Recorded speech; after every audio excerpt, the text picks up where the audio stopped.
कई काम यहाँ भगवान की जन्मभूमि पर संपन्न हुए हैं, उनका जिक्र नहीं करेंगे। लेकिन अभी ऊषा जी ने भी बहुत रुचि ली और 10,31,59,60,000 के काम यहाँ स्वीकृत है।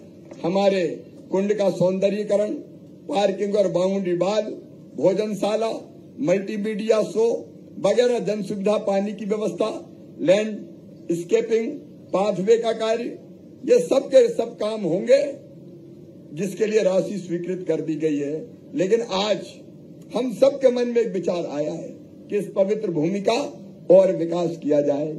हमारी सीमाएं केवल इसलिए है कि ये पूरी की पूरी जमीन फॉरेस्ट की है। इस इलाके को भी कितने मुश्किल से हमने विस्तारित किया है हम लोग जानते हैं। और फॉरेस्ट से जमीन लेने में केवल केंद्र सरकार नहीं, सुप्रीम कोर्ट तक जाना पड़ता है। लेकिन ये बात पक्की है, ये संकल्प है हमारा कि इस भूमि का यथोचित विकास करके इस स्थान को हम ऐसा बनाए कि दुनिया भगवान परशुराम जी की जन्मभूमि पर दर्शन करने पधारे। और इसलिए यहाँ भगवान परशुराम लोक का निर्माण किया जाएगा।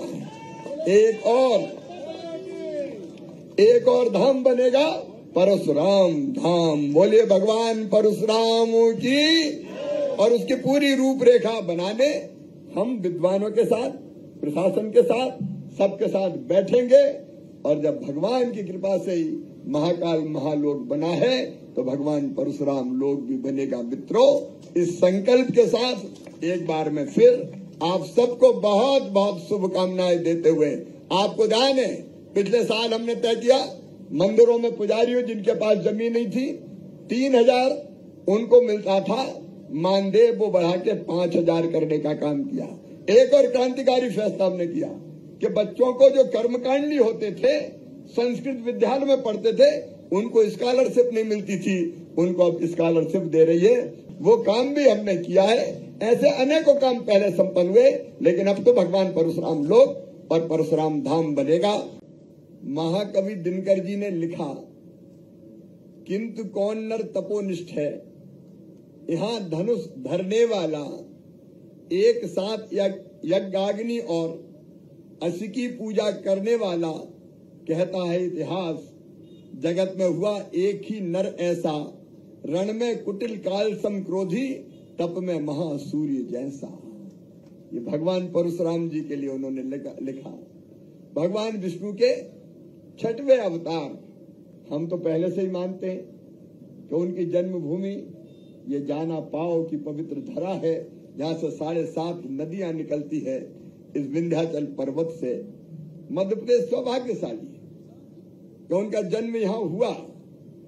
और आप जानते हैं भगवान परशुराम त्रेता और सतयुग की संधि काल में अवतरित हुए थे।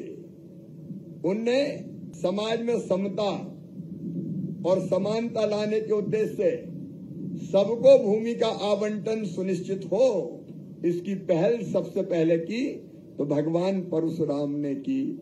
उनने अपना फरसा फेंक के समुद्र को पीछे धकेल दिया था। और जो आज केरल जिसको कहते हैं, समुद्र के पीछे हटने के कारण वो केरल अस्तित्व में आया था, जिसका नक्शे में स्वरूप ही भगवान परशुराम के फरसे जैसा ही है। और इसलिए मैं कह रहा हूं, ये जमीन सबको मिले, कोई भी दीनहीन, कोई भी गरीब बिना भूमि के ना रहे। ये प्रारंभ किया भगवान परशुराम ने। मध्य प्रदेश पे हमने अभी तय किया है, ये हमारा संकल्प है कि मध्य प्रदेश की धरती पर कोई गरीब रहने की जमीन के बिना नहीं रहेगा, हर एक को जमीन का टुकड़ा दिया जाएगा।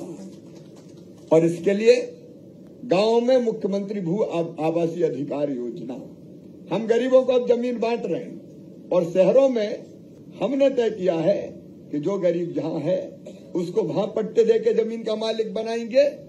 और अगर जगह कम पड़ी तो मल्टी स्टोरी बना के भी गरीब को घर देंगे।